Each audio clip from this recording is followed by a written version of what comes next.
Welcome to another episode of Comedy Wham Presents, and welcome to the 2021 Summer Vacation Series. We're getting to know comics from around the world who performed on our Isolation Comedy online show in 2020. I'm your host, Valerie, and sometime co-host Miss Purrington will join us if she damn well pleases. ComedyWham.com is your place to go for features about all Austin comedy and beyond. You can keep up with us on Twitter and Instagram at Comedy Wham or on our Comedy Wham Facebook page or YouTube channel. In addition to podcasts, Comedy Wham brings you articles, album reviews, live shows, and an events page for live shows in Austin and Houston. If you're a comic in those cities and want your show featured on the calendar, go to the events page, click Submit a Show to complete the short survey. Now let's get back to our podcast. Launched in 2016, the podcast project brings you funny people and their stories. As a fan, I like to delve into a comic's background and motivations, and will usually take a detour along the way. Consider the interview a way for you to get to know the folks that make the Austin, check that, global comedy scene absolutely amazing. If you like this podcast and you're listening right this moment, pause and go rate and review us. Now, let's get into it. Today, from Los Angeles, California, our guest has been doing stand-up most of his very prolific life. He is a regular at the Comedy Store, Laugh Factory, and the Improv in LA.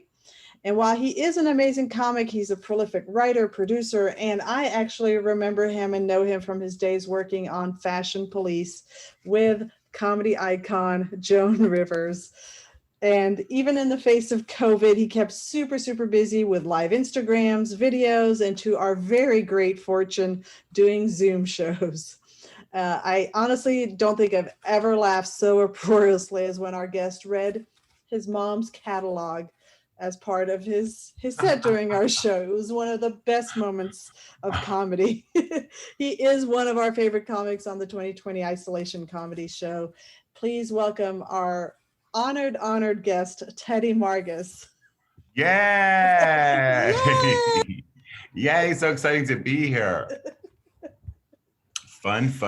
Yes, Mother's catalog got me through the pandemic. I assume since it was so successful with our show, it made me laugh so much that was kind of a regular thing that you had gotten into the habit of doing. I mean, yeah. During the pandemic, when a lot of comics struggled with, should I do a Zoom show? Mm-hmm. It's kind of awkward. A lot of comics, all of us really thrive off that energy from the crowd, from the audience.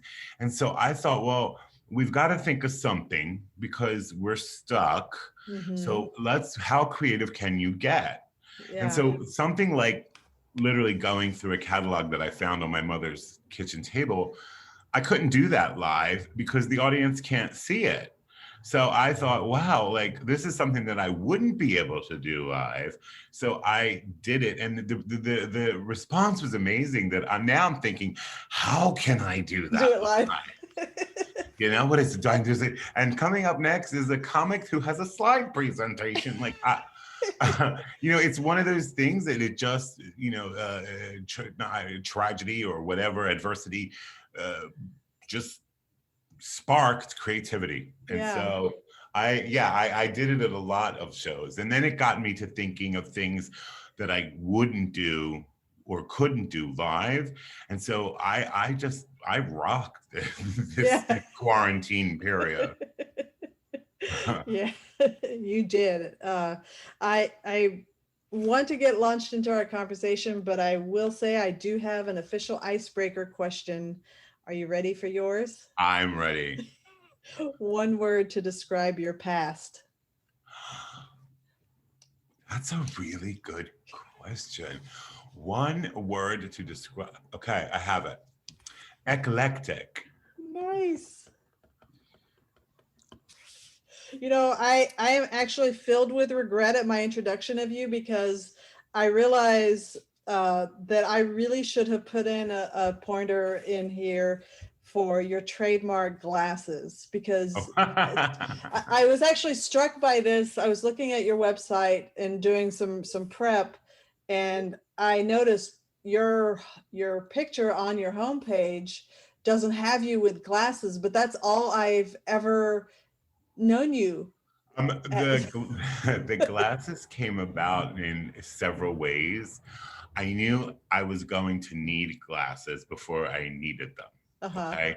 And so now when I took headshots, I'm sure I needed them, but I took some with glasses and they were fake glasses. I also appear on a web series and I did fake glasses because I knew eventually what I would want.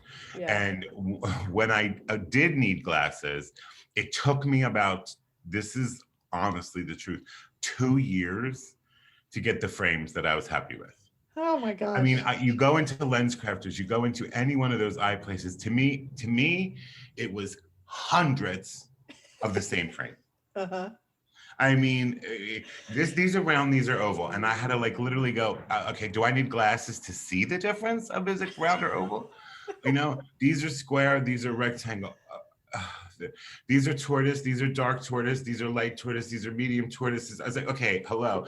They all looked alike. I have always loved Swifty Lazar, the power agent in the 40s. He had ginormous black glasses. Elliot Gould in Ocean's 11. Yeah. I mean, where do you find these glasses? Even Seinfeld's dad was like, and I was like, so I kept doing research and I finally found the name of them and where they are, and they were vintage. And I said, I want them, and I got them. Cut to, no optometrist could fill them because they are oversized and they couldn't get the glasses or the glass or the lenses into whatever machine. It was a nightmare. Oh my gosh. But I was stuck. I persisted. I found some old optometrist who was just about ready to retire, who still did glasses the old-fashioned way. I came in and he happened to have done them in the past, had the lenses. So I was like, oh, thank you. And so that's when I wear them because I need to wear them. And now when I get a new round of headshots, I will get some with these particular lenses. But lots of times the lenses, the glasses kind of, it's case in point, what I'm trying to say is, when I had gotten the role on AJ and the Queen, which is a Netflix series starring RuPaul, I showed up to the set the day of filming, not wearing them. And 3 or 4 people panicked and they were like, did you bring the glasses? And I was like, oh God, did the glasses get the role or did I get the role? You know, I've done auditions where I've gotten notes from, you know, my agent saying, can you do it again? But this time don't wear the glasses because the glasses say this, this, and this. And I thought, these glasses, if these glasses could talk, so now I know that they're the right choice. And I just had to find the balance. I do need a couple pictures where I'm wearing them. And now when I do an audition, if I feel the character warrants the glasses, I wear them for the audition and I take them off for the slate where you say, hi, my name's Teddy Margas and blah, blah, blah, or vice versa. If I don't have them in the character, I do wear them in the slate. So they've caused a lot in this. They have a life of their own, my goodness. And you know what I love, Teddy, what I absolutely love is that nobody else could carry and pull off a conversation in a podcast about glasses better than you. So it's just glasses. So eclectic. I believe that. You do not have to convince me of that as your word of your past. Did you grow up with comedy as a big part of your life? I did. I think my family is like super, super funny. My dad was always the guy at the holiday parties who they couldn't wait for him to come because he always came with a joke or two. Granted, they were corny or inappropriate or dirty, but he was known for that. That on my father's side of the family. My mother's side of the family, was just constant humor. And it's kind of where I learned and honed my comedy. My mother's sister, my Aunt Estelle, I will never forget this time. And I was a kid, like little kid. We spent our summers in Florida where my grandparents retired. And there was this like nickel movie theater.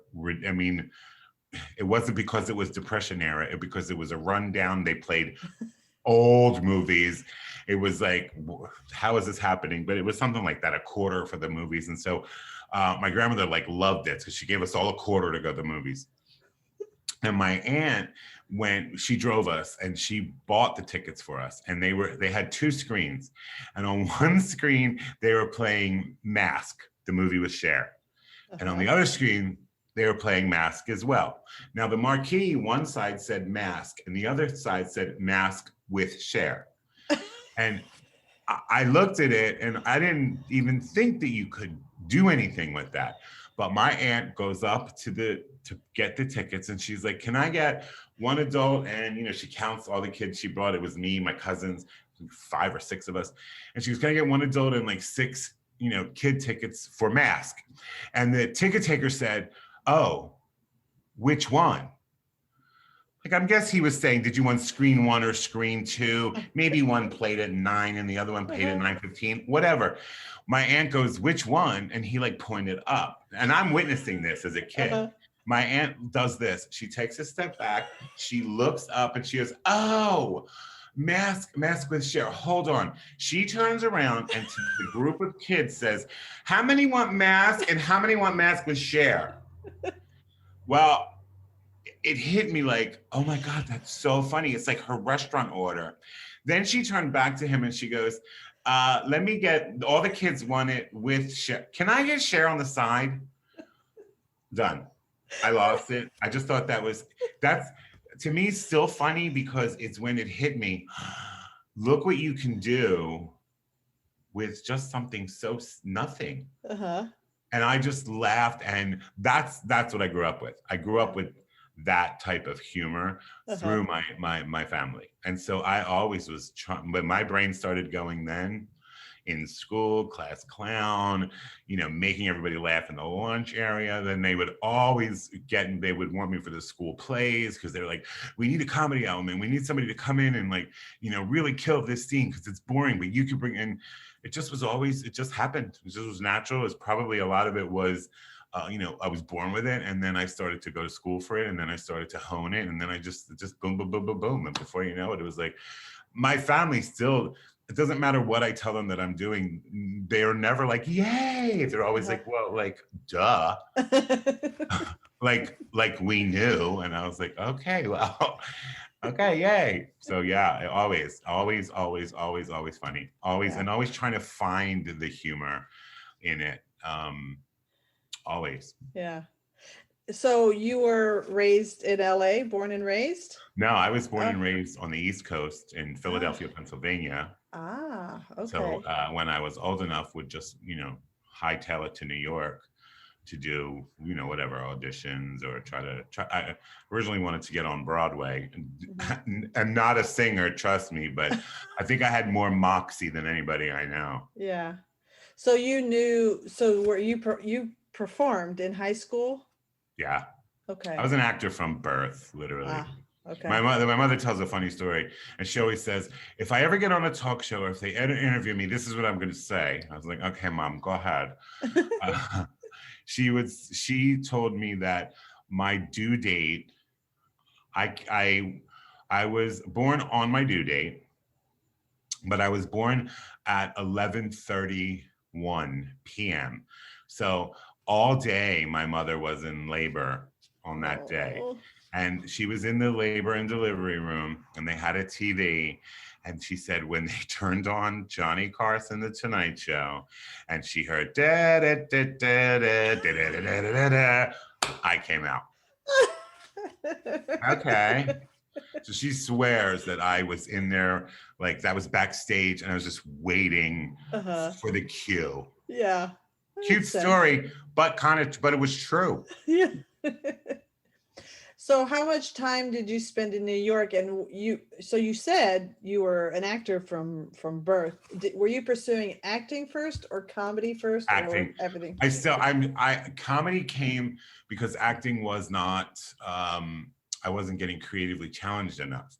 Acting, once you've gone through the school and you've taken the classes, you take them afterwards to just keep that muscle going. But it wasn't creatively challenging enough for me because I wasn't auditioning enough. And there's only so much. You try for a million things. If you get the play, yay, then you're being creatively challenged. So I just thought to myself, what could I do on a weekly basis where I'm constantly creatively challenging myself? And so many people told me stand up. And I was like, oh, there's no way. There's no way I could get up there. I need a script. I need to analyze it. I need to take it apart. I need to find the character. And a writer friend of our family said to me, you can do all that in stand up. Do the writing. You write it. You find the character. You do this and see what happens. And after I moved out here like in the early 90s and just was like, oh, maybe it's not for me. And I had moved back and became a travel agent. Don't ask me how. It just was like I fell into it. Like a friend of mine had an agency and he needed somebody to organize the pamphlets. And I thought, wow, this is what my life's become. I'm organizing pamphlets in a travel agency. Cut to like 3 months later, I'm answering phones. They send me to school. I get my traveler's license and I was travel agency license. And then one day somebody called up and I answered and they said, hey, I need to speak to a travel agent. And I said, oh, I'm a travel agent. And when I heard it, I thought, how the heck am I a travel agent? Like how did this happen? And then I thought, you know what? I gave my 2 weeks notice that day. I said, I don't want this. This is like, I don't know how this happened. Doing stand-up cannot possibly be as heart-wrenching as me picking up a phone saying, I am a travel agent. Nothing against travel agents. It's just not what I wanted to be. And it was something that it just happened like out of nowhere. So I gave 2 weeks notice. I moved back to LA, put together a little stand-up act. And the first time I got on the stand-up stage, I thought, oh, I can't believe I waited this long to do this. Oh, this is really, wow. I can control the whole thing. Like I don't have like a director telling me this and it was wonderful from the beginning. Like I know a lot of people have had struggles with starting off. I started off great and then it took forever to get great again because but it just was just perfect. And so then it was like, I'm not acting anymore. That is it. I'm only doing comedy. And then comedy got me back into acting again because the director saw me at the Improv and they were like, can you audition for this, play that we're doing? And I thought, oh God, I'm not an actor, I'm a comic. And then my friends were like, what are you talking about? That's what you went to school for. That is what you studied, is what you are. And I thought, oh my God, you're so right. So I did it. And I say this now all the time, every single actor should do stand-up because you learn so much about yourself and audience and just live performing on the spot that when you bring that into live theater, it's perfection. Yeah. So I believe everything one does brings them to the point where they're supposed to be if you're aware and, looking out for what's happening. Mm-hmm. Yeah. So that's how it happened. It was acting, stand-up, and now it's everything.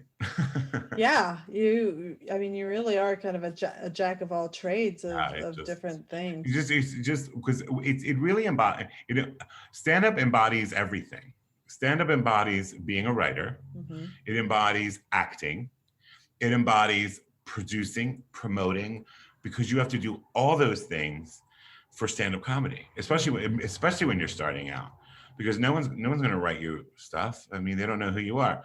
No one's going to come to your show. They don't know who you are, And then especially I'm a storyteller, and then I act out each of the different characters and parts. So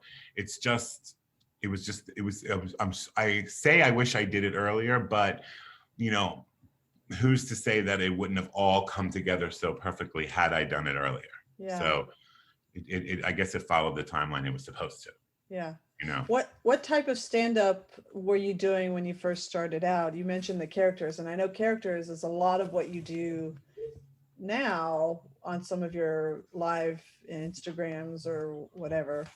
Um, what kind of My stand-up? first, the first stand-up I performed that I wrote was a piece about TV, because I was like, because I was so, nothing was happening. I was literally watching a lot of TV. So I brought up Sopranos or whatever was hot at the time, and then was able to say, God, if I could get on the Sopranos, and then I would do a Soprano character, but make it funny. Or if I got on this talk show, or Sally Jessica Redford, whatever it was, I did that. Uh-huh. Then as I started to watch myself do those things, and I noticed when I was more myself on stage, telling a story to get to the bit, that part was really magical to watch when you looked at it back. But I also noticed the audience resonated with it. Mm-hmm. So I thought, cut the bits out and really concentrate on the story. So tell the story.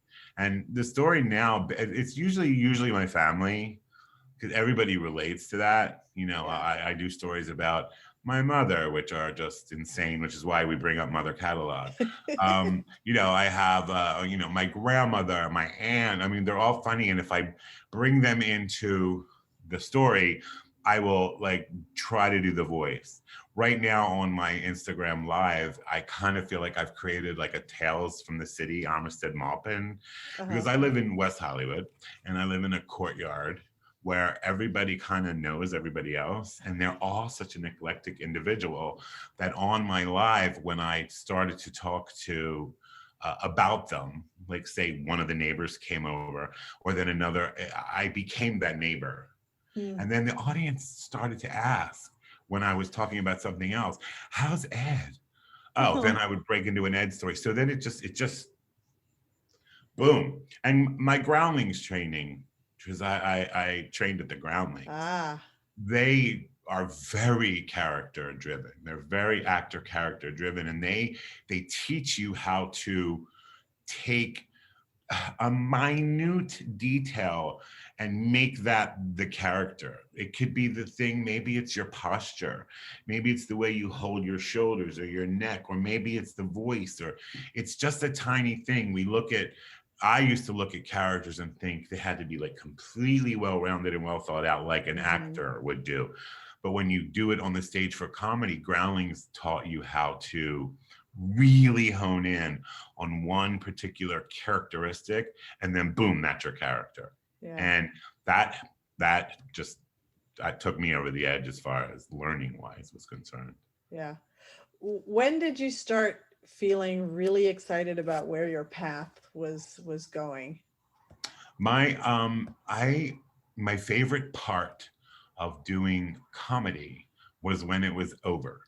Oh. You know, it was just so terrifying to me that all I have to do is go up there. It's only for 3 minutes. It's only for 5 minutes. It's only for 7 minutes. Just get through it. And so I would get up there wanting for it to be over, because I loved when it was over, because I would know right away, you did well, you didn't do well, whatever. And then, you know, it's like a receiving line in a wedding. I always say that you're hanging out a little bit and people coming up, oh, I love when you said this. And so you got to gauge, you know, what people resonated and what they liked. That lasted for about like 5 years. And I would say maybe 5 or 6 years ago, I didn't want to get off the stage. Like I couldn't wait to hit the stage. And when my time was up, I was like, oh no, like that's when I knew, oh, okay. You've hit your stride. You love what you're doing. You're doing it well. Look at that. Like that took a while to get there though. Yeah, I mean, for anybody listening who's doing the math, if you started in the early 90s and it's only 5 or 6 years ago that you felt that, I mean, that's a comedy career of 20 Well, years. there was a little hiatus in between there. Yeah. Took a little hiatus, but yes, that's true. It takes, you know, they say it takes 10 years to be an overnight sensation. And so it must take 20 years to just be a sensation, Yeah. you know, because it takes a long time to find your stage legs, your voice. Like when they talk about the voice in comedy, that is when you walk up there, they know who you are immediately, either by how you took the mic or what the first thing that you said, because you have to get that audience's attention within the first 30 seconds. They have to know who you are within the first 30 seconds so that your comedy works. And that takes a long time for you to, you don't even know who you are, let alone you're trying to tell the audience who you are. It takes a long time to just get to that point. Yeah. But when I say it's just worth it, 100% worth it, because you become like fine-tuned, well-oiled machine. And when you know who you are, it's just smooth sailing. Yeah. I love it.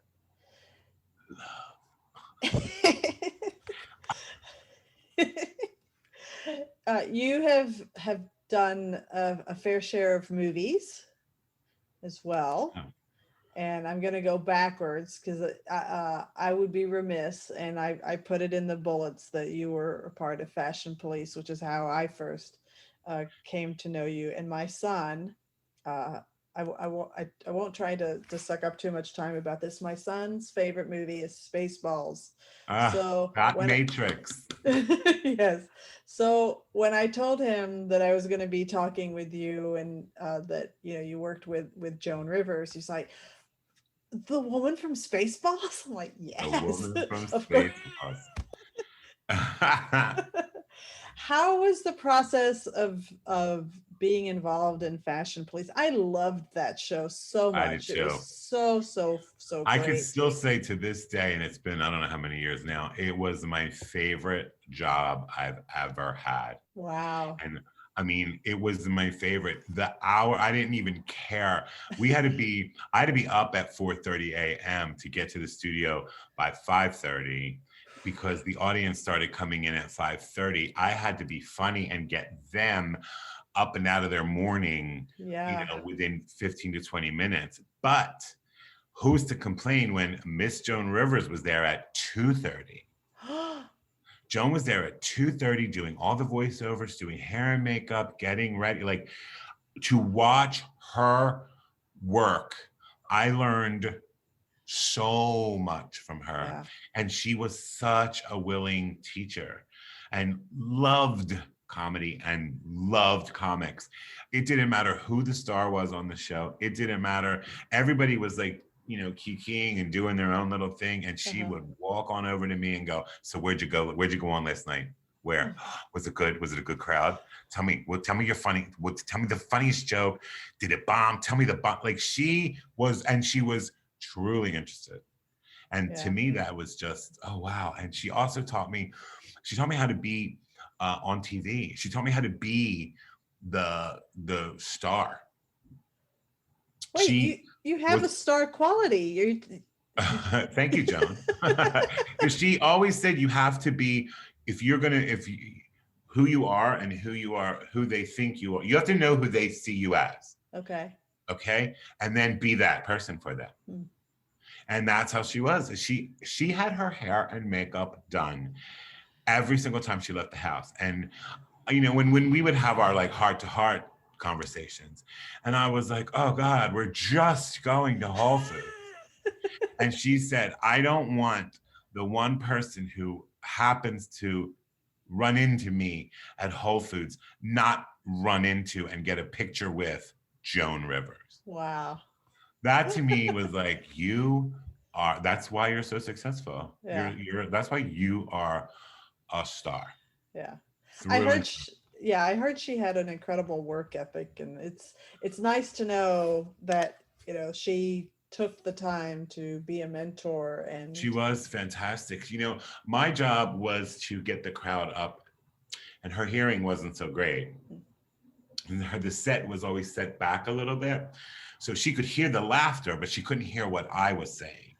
And she would if she heard like a big laugh, you'd hear, Teddy, what did you just say? Like, she wanted to know. Or lots of times if I would, she would say, this joke isn't landing for me. What do you think?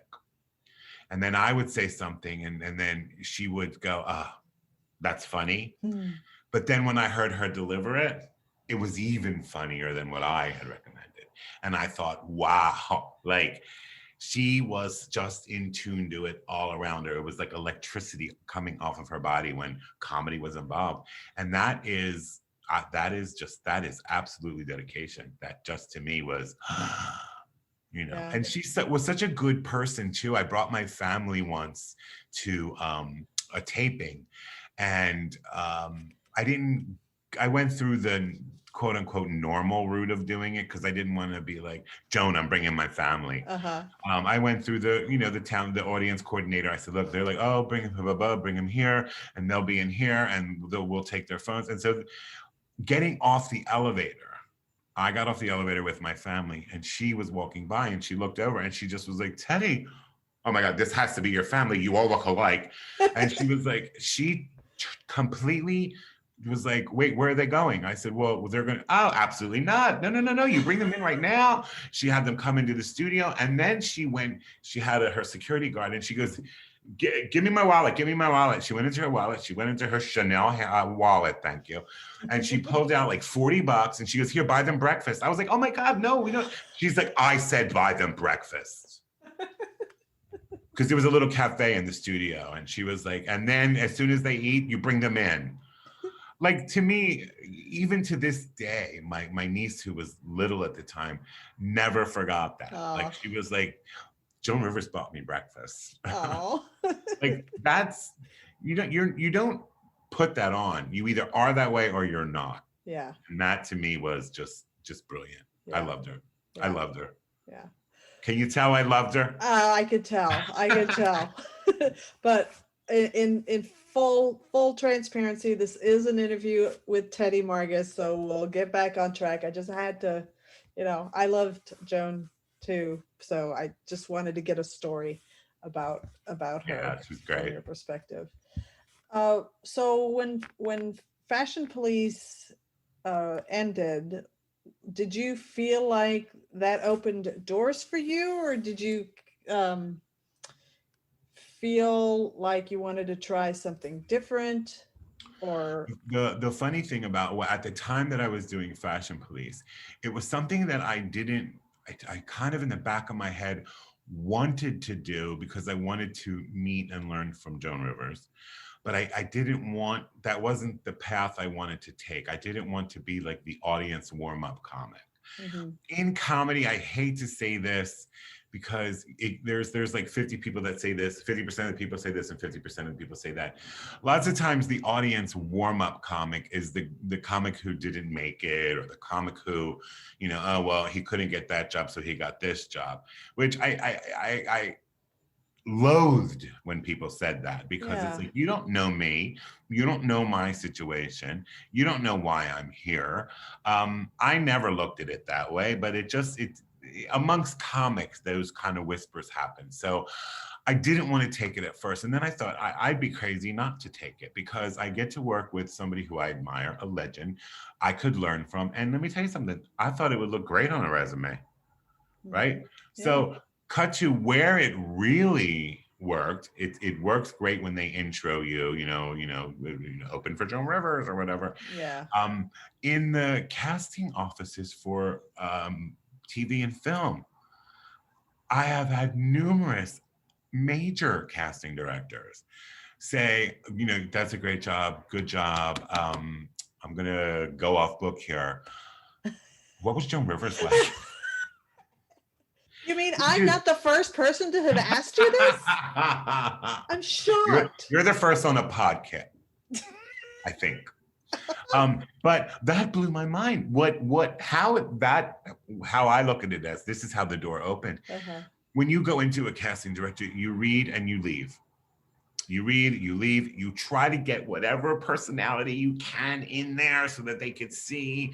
But basically it's next. For them to just want to hear, even if it was for like a minute or 3 minutes, you got to spend that much more time with a casting director who could possibly be like, you know what, you'd be perfect for this. Yeah. So those are the kinds of doors it opened for me. it also, her head writer, Tony Tripoli, Mm-hmm. he tours. He's constantly, hey, this is happening. Do you want to do it?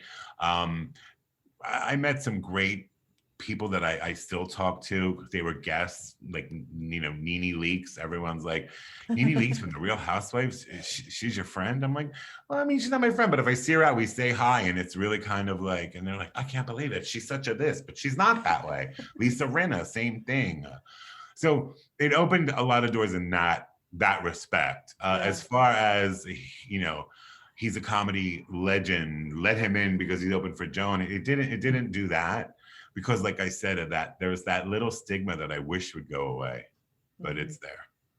Yeah, that's so I'm on the side of what the warm-up comics that I've heard of, Stephen Brody Stevens being one of the right big ones. It's like, you're it's, kidding me? He was big. He was big. and now even the new ones coming up now, Percy Rustomji. I don't know if you know who that is. He's insane and just a ball of energy and hysterical. And he opens for all the like Disney and Nickelodeon shows, and there's hundreds of them. So he's constantly working. Through that, he got to tour with Paula Abdul, because Paula Abdul wanted an audience warm-up. Paula Abdul hires him to do audience warm-up, and then it turns into, there was a little skit in her tour, it was her tour or her Vegas residency. I think it was her Vegas residency, where, you remember MC Scat Cat, the little cartoon cat that was in her video? She had an MC Scat Cat costume that would come out, and they would do a little sketch together. Who do you think she hired to do that? Percy. Wow. So once again, the stigma is going away, and those like Brody, who I bow down to, they had to deal with that and push through that stigma. But yeah, I mean, even here in Austin, which is nowhere near the size of an LA or New York comedy scene, there's always one person or another that's saying, oh, you've sold out because you did this, you've sold out because you did college gigs, or you've sold out because you were doing this corporate gig. That's always going to happen. True. So you just, so true. Everyone's got an opinion about something. I've heard it from college tours too. I've heard it from this. It's like, you know what, we're out here, we're trying to make a living. And I always say this is always, I always have to remember it too, because I forget it sometimes. And I always said I was going to needle point it on a sampler, but my goal is to make people laugh. That's it. Yeah. If I'm making you laugh, I've achieved my goal. If that happens to be in a college, if that happens to be in an audience for another comic, if that happens to be the opener I don't care. Like, I'll open for a comic. I don't even have a problem with that at all. I would love to. Yes. I've been asked several times by comics, like, hey, they'll be like, oh, I hate to ask this, but would you open? Hell yes.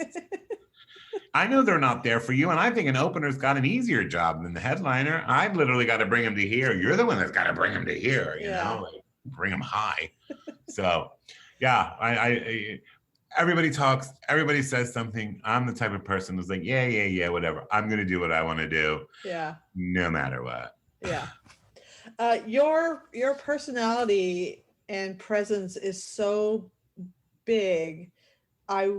When I was listening to a podcast today, and they were talking about like the dynamics of the host, the opener, or the feature, and then the headliner, and how it's a careful dance of, you don't want to be better, you don't want to do crowd work if the headliner does crowd work, and you don't want to be better than the headliner. With your presence and your big persona, I know we just got through saying, and you just got through saying, I just do what I'm gonna do. Yeah. Do you ever have to fight that battle of your? I don't. I always know the job that I'm supposed to do going into it. Okay. And there are many Teddys in this head. A lot of them. You can't hear them, but 3 are talking to me right now. When I do the opening, it's always pulled back. But the thing is, I feed off the energy of what I can feel from the room. Okay. I mean, I think I also have a gift for that, because I was able to feed off comments in virtual rooms that I was doing. Yeah. But I don't, if you want to say feed off the energy, I don't eat it all when I'm not the headliner. When I'm the headliner and I eat it all, that's when it just goes. Like, that's when the personality is like, whoa. But when I'm the opener, you get the personality. You just don't get it at like here. You'll get it middle. Yeah. So, and that was another thing that took a while to figure out that balance too, because I look, they asked you to open for them. Your job literally is to like warm them up.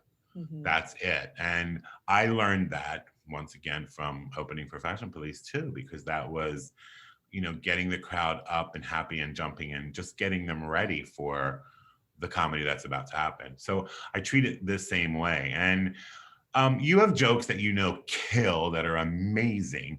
I don't do those jokes as the opener. Maybe I'll do them as the middle or the feature. Yeah. But the big whammies you save for your headliner. So I think a good comic, has all those comic personalities in their bag, and that you can't like sit down and calculate that and write that. What you have to do is live it, and like know after you've done it, like, hey, that might have been a little too much for an opener. I will put that now in this bag, and just know what to do where.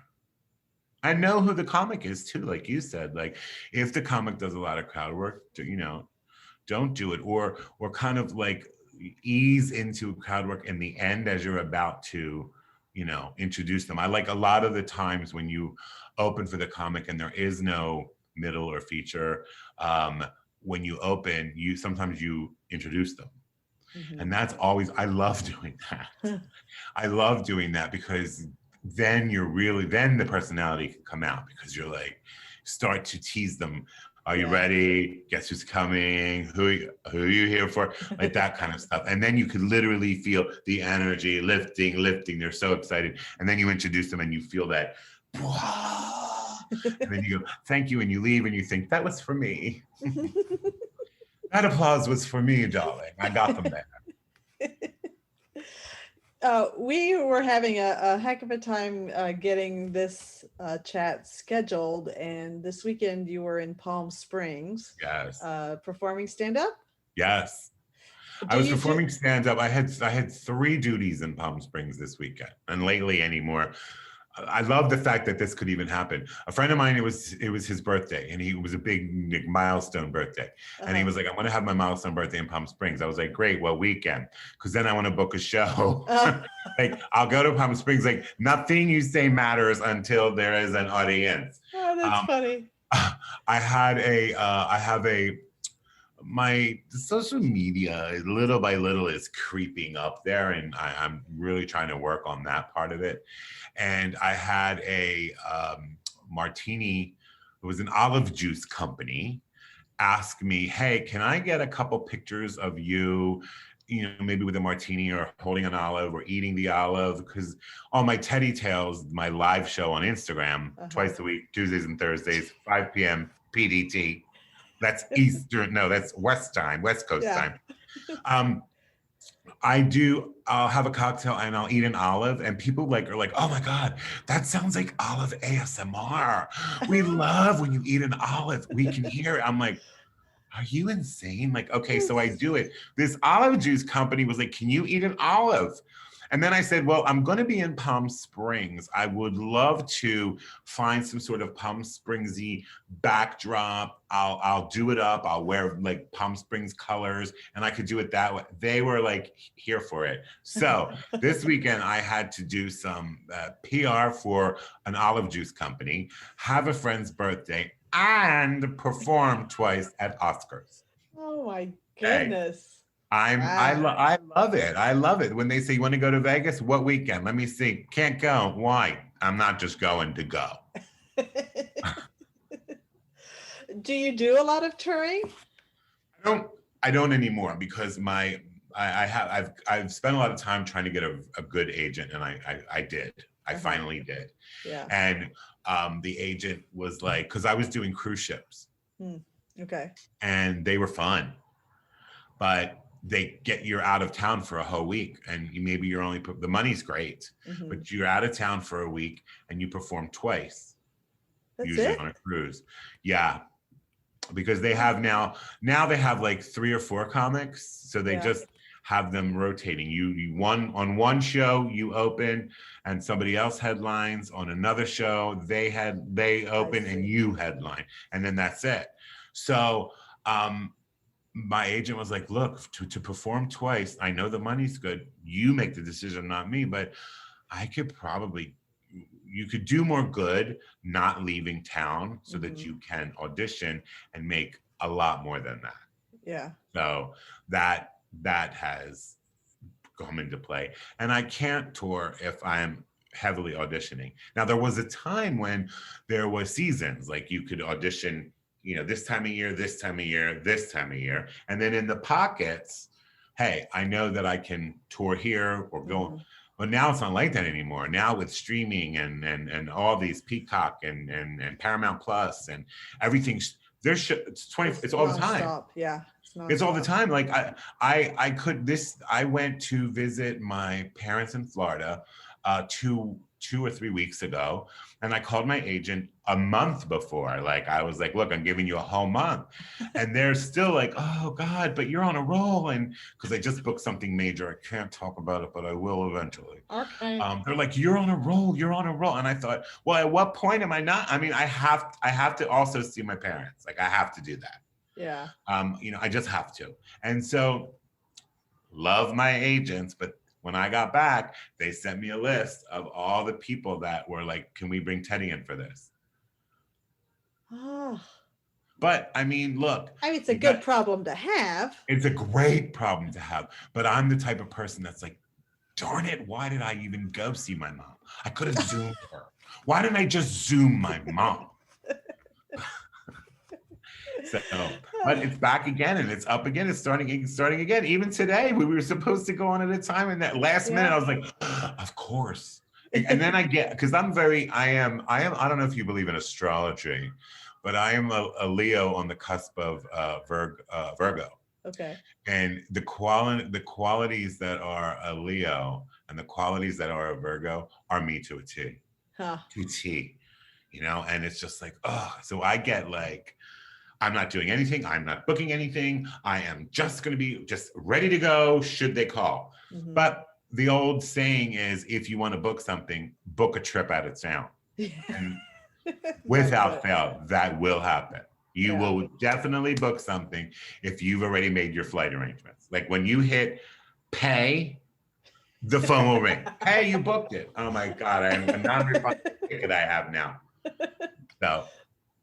But it's crazy to me that you have all of these auditions because you are Teddy Margas and people want Teddy. So is it ever really going to dry up? Well, not to go back to Joan Rivers again, but she always felt that it would. I learned that from her too. She said, never take it for granted because it always will dry up. Like that's in your head. And that's how she worked. She worked as if it was going to be the last time she was going to work. Well, she was a renowned workaholic. Yeah, every single time. But you know what? Here, I don't see it as work because I love it so much. I have wanted to do it as far back as I can remember. And I'm not going to complain about it. Like, I'm going to just do it. And if you need me there, I'm there. If I can't go to a birthday or a funeral or a wedding or whatever, I've missed a lot. I've missed a lot, and there will be times when I'm like, oh, did I make the right decision? But I'm thrilled. I'm happy. Yes, I made the right decision because I'm happy. Isn't our life, we should live our life happy? Yes. Yeah. So to me, if you're happy, whatever it is, you made the right decision. Yeah. So yeah, because I miss, nieces and nephews growing up. I miss, I've missed funerals of loved ones. I missed my brother's wedding.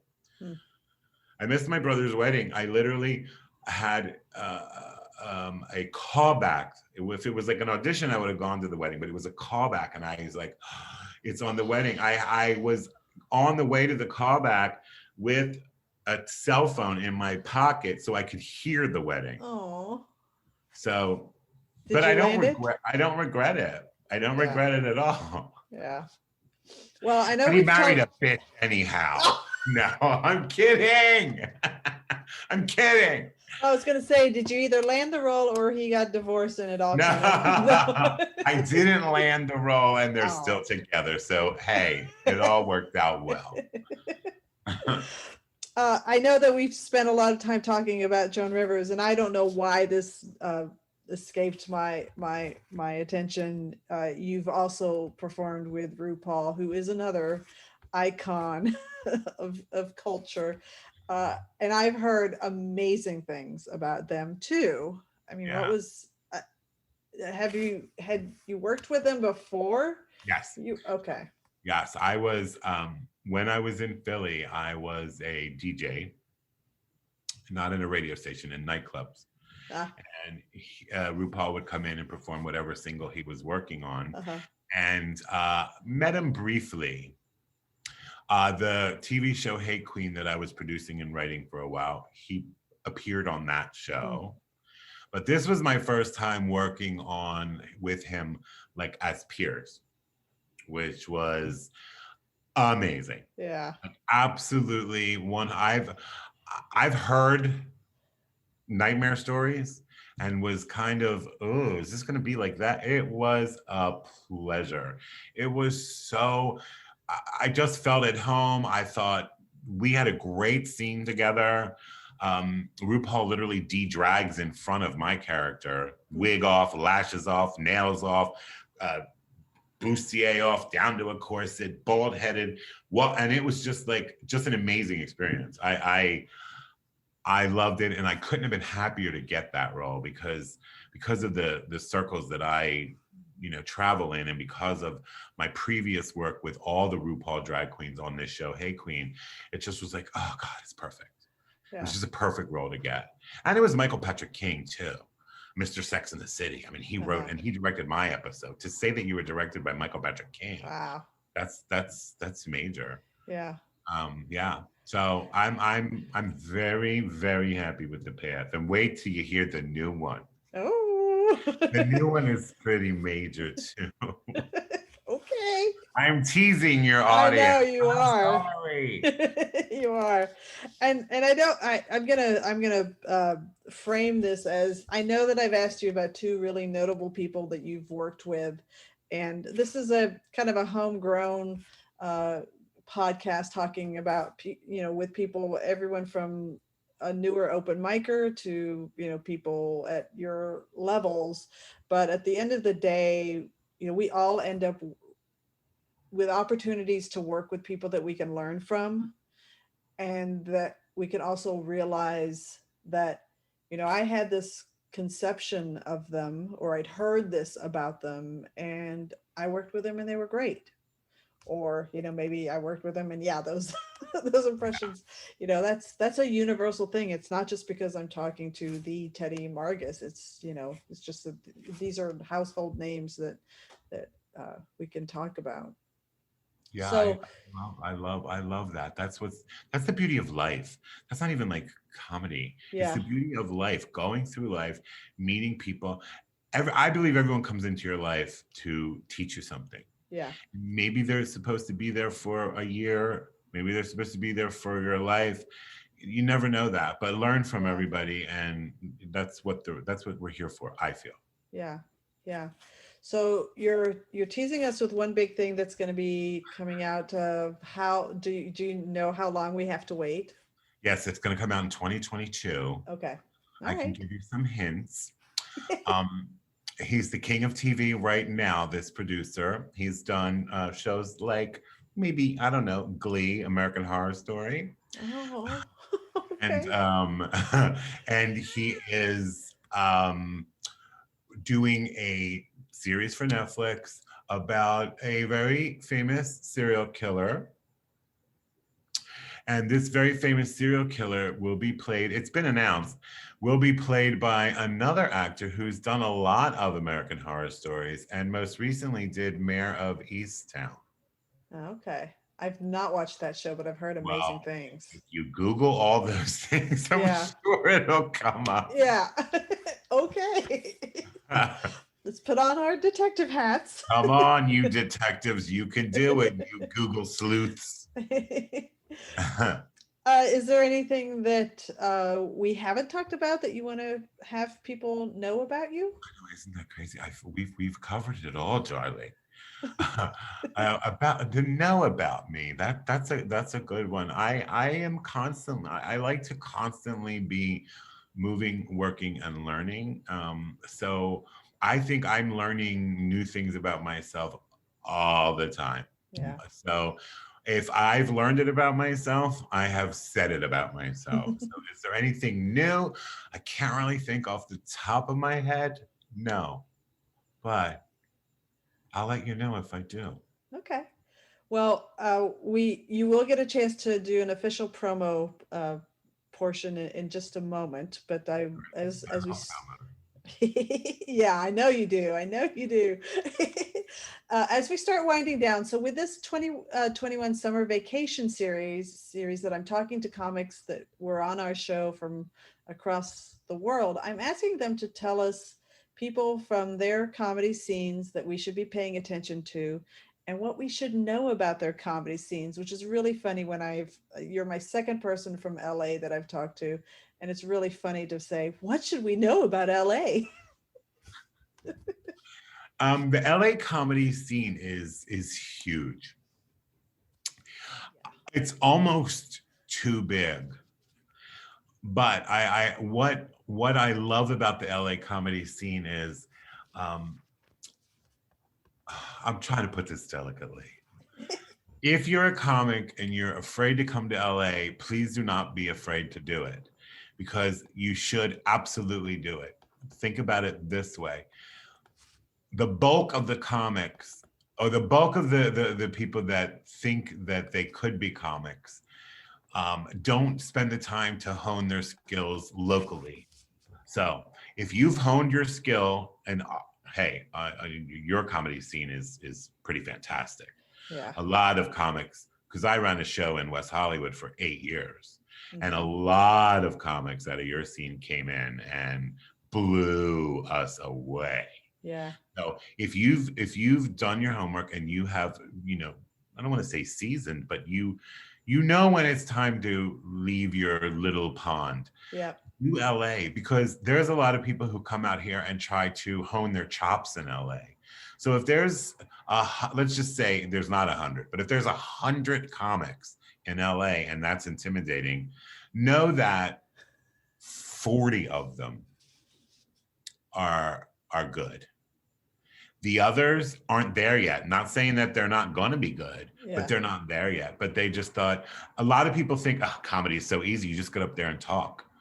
Yes, but you have to make it, you've thought it out. You've done all this and you're supposed to make it seem like you're up there to talk. So if you think all I'm doing is talking, I've done my job very well. Right. So the scene is so varied from every ethnicity, every sexual orientation, you name it, we have it. You will find your niche out here.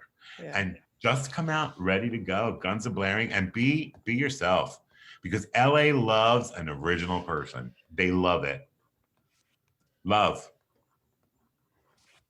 Great. I'm dying to know who the other comic from LA was. It's Daniel Ichis. So a little bit younger. And he was, he was also a transplant, but from Northern California.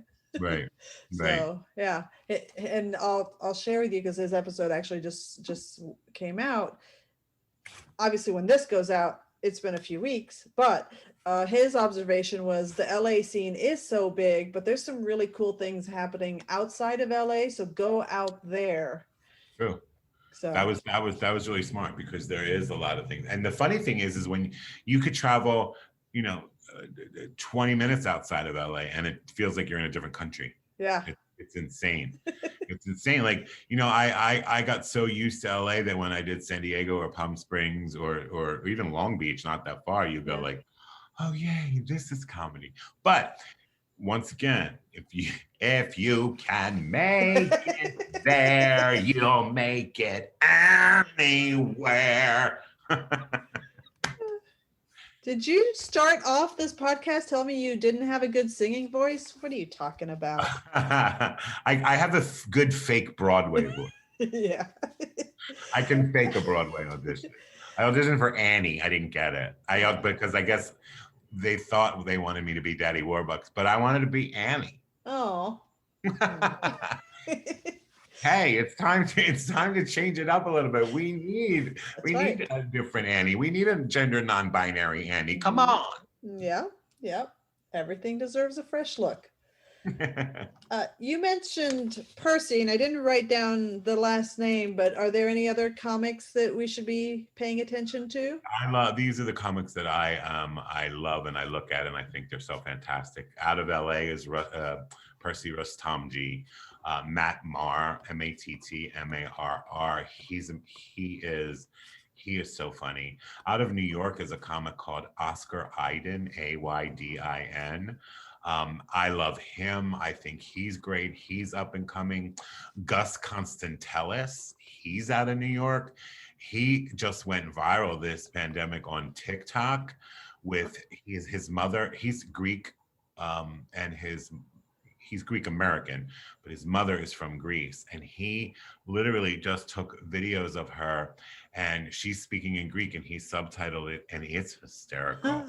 And it's just simple things like she's cooking, but her philosophies are so like not American that his reaction to them and how he handles them are hysterical. I think he's fantastic too. So there's a lot out there that comedy is getting really, really, really good. The comics they're doing really well. And we need it, like, especially after what we've been through. Comedy comes in waves. It's always like this crazy wave of New York comics is like amazing, LA comics, and it's been that way for years. But now there's other pockets of this waves that are pretty big too. And the actual audience, I feel, I don't know if this has ever been studied or talked about, the audience comes in waves too. Sometimes I think we need the comedy now more than ever. And the audience is receptive to it. They want it. They want to laugh. They want to forget. They want to get away, escape.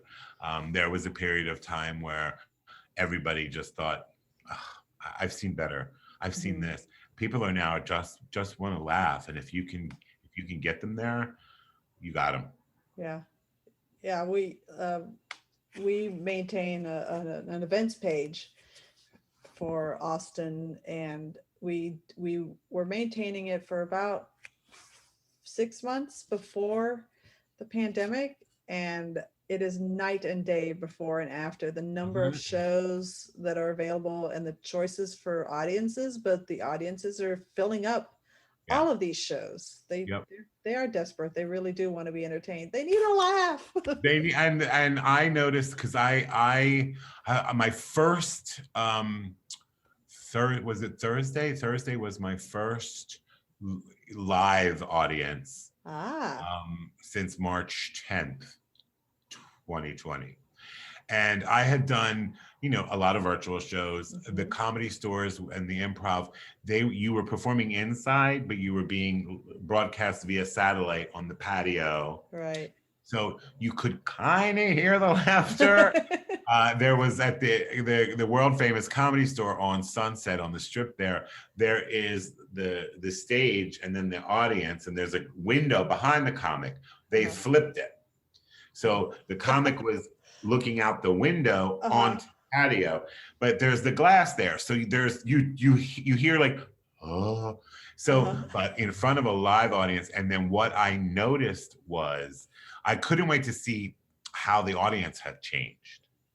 And a lot of my comedy throughout the pandemic was maybe seeing a comment and commenting on it. So there was a little bit banter that you had with the audience. So I thought, wow, that's going to be awkward, because for a whole year, even on my live, I'm talking to whoever says something and I'm like, Anna, that's correct. Yeah. But they're vocal. They got vocal in the pandemic. And when you back in the day, you would say, are they heckling? But they weren't heckling. They literally were expressing their feelings out loud. A lot of, oh my God, yes, exactly. I get it. That's exactly how I feel. And you're like, well, I'm glad you feel that way, ma'am. Or like, oh no, that didn't happen. It did. Like it was really interesting to see that. Yeah. Really. Yeah. Well, welcome back to the live stages, and I hope it stays. yeah. Well, that is a wrap, sadly, on Comedy Wham Presents. Teddy Margas, tell us where we can find you. I know you're super, super busy on your my YouTube. Social media. Yeah. Oh my! You can find Teddy Margas anywhere at Teddy Margas. That's Facebook, Teddy Margas. Snapchat, Teddy Margas. Instagram at Teddy Margas. I now started a TikTok with my little comedy partner, Johnny McGovern, and that's at Johnny N, the letter Teddy, Johnny N Teddy. That's another fun thing we just started doing and seeing like how TikTok works. That's really fun. I avoided it like the plague, but then when I realized it and truly did the research and got into it, I thought, oh, this is fantastic. It's like 30-second sketches. Yeah, it's well suited for you. Yeah. Let's just do it. Let's just do it. So yeah, everywhere, just at Teddy Margas. I usually, every Tuesday and Thursday, like I said, I do Teddy Tales, which is just little stories from my big gay life. Teddy Tales is on Instagram every Tuesday, every Thursday at 5 p.m. Pacific. And I always say what's happening. Like if you need to know, I'll put it out there, or we'll talk about it on one of the Teddy Tales. Yeah. But that's it. Awesome. And stay tuned. You've been in movies, so go watch the movies that are out there. Watch everything. Yeah, watch everything. Well, we hope you've enjoyed learning about how Teddy got to be the comedic genius that you heard today, just as much as I have. This has been Comedy Wham Presents Teddy Margas. My God. I'm Valerie, and that's been funny. Thank you, Teddy. Thank you. I had a blast. Yes, me too.